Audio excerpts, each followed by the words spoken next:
সবাই করতালির মাধ্যমে অতিথিদেরকে স্বাগত জানায়। এবারে মঙ্গল প্রদীপ প্রজ্বলন করে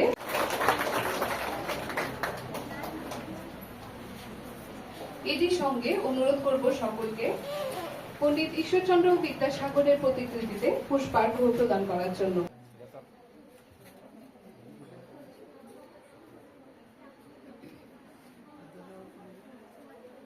আজকে জন্মদিন তো বিদ্যাসাগর সবাই করতালির মাধ্যমে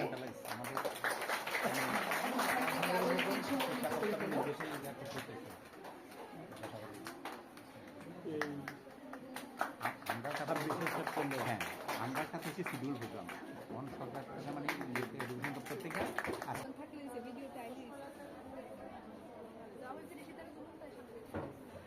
আচ্ছা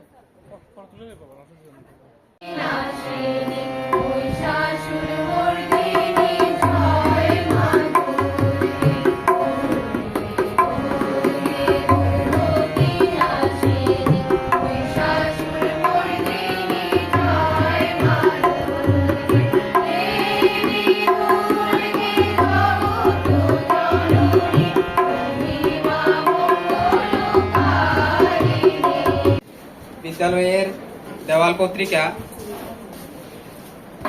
পূজা সংখ্যা মুকুলের আবরণ উন্মোচন অনুষ্ঠান করতে যাচ্ছি। সেই সঙ্গে আজ বাংলার নবজাগরণের পুরোধা বিশিষ্ট সমাজ সংস্কারক পণ্ডিত ঈশ্বরচন্দ্র বিদ্যাসাগরের 205তম জন্মজয়ন্তী অনুষ্ঠান আমরা একসঙ্গে পালন করছি। এই অনুষ্ঠানে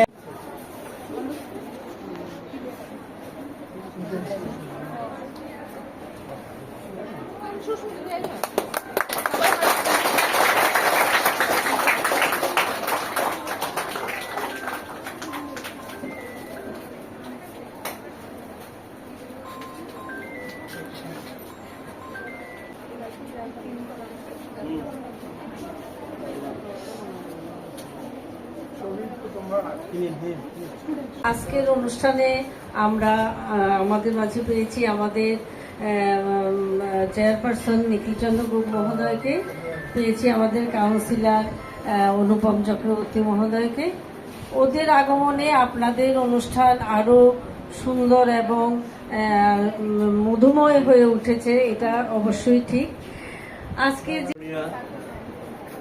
উচ্চ বালিকা বিদ্যালয়ের একটি বিশেষ অনুষ্ঠান।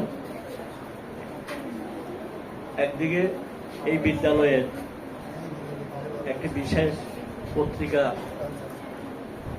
মুকুল, যা দেওয়াল লিখন মাধ্যমে এখানে প্রকাশিত হয়। স্কুলে ছাত্রীরা, দিদিমণিরা, মাস্টারমশাইরা সকলে মিলে এই দেওয়াল লিখন, যা মুকুল নামে প্রকাশিত হয়, আজকের দিনেও ধরে রেখেছেন। যারা অভিভাবক তারা ভাবতে পারেননি যে আমাদের মেয়েদের এইভাবে লেখাপড়া করার জন্য দিব, বাড়ি থেকে বের হবে। কিন্তু বিদ্যাসাগর তিনি স্কুল বানিয়ে ফেললেন, যে মেয়েদের স্কুল, মেয়েরা এখানে লেখাপড়া করবে। প্রত্যেক বছরের মতোই Belonia girls higher secondary school তাদের দেওয়াল পত্রিকার উদ্বোধন করেন।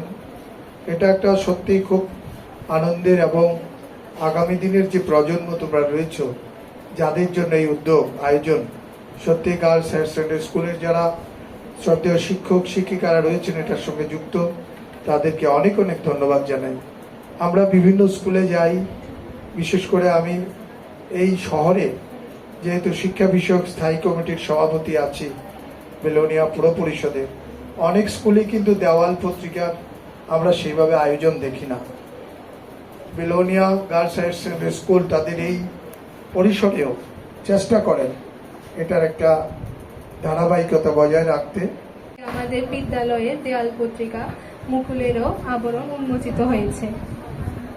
বিদ্যাসাগর সম্পর্কে যাই বলবো তাই কম, তার সম্বন্ধে বলতে গেলে সময় কম করে। তার জন্ম হয়েছিল 1820 সালের 26 সেপ্টেম্বর পশ্চিম মেদিনীপুর জেলার বীরসিংহ গ্রামে। পরের সমাজ সংস্কারে তার জীবন উৎসর্গ করেছিলেন। নারীদের শিক্ষা প্রসারের জন্য তিনি তার সবকিছু দিয়ে চেষ্টা করেছিলেন। তার সবচেয়ে বড় অবদান বিধবা বিবাহে। সেই সময় আমাদের সমাজে নারীরা নানাভাবে অত্যাচারিত হতো। তার মধ্যে আমরা সকলেই জানি যে বাল্য বিবাহ ছিল বহুলভাবে প্রচলিত। তখন অনেক বয়স্ক স্বামীর সাথে খুব ছোট ছোট মেয়েদের বিবাহ দেওয়া হতো, আর অকালেই তাদের স্বামী মারা যাওয়ার ফলে তাদের জীবন হয়ে উঠত বিষাদময়। তিনি তার নিজ উদ্যোগে এই পুরো সমাজের সাথে লড়াই করে সেই বিধবা বিবাহের প্রণয়ন করেন। তিনি ওই যুগের তুলনায় ছিলেন অগ্রগতিশীল। তিনি তার এই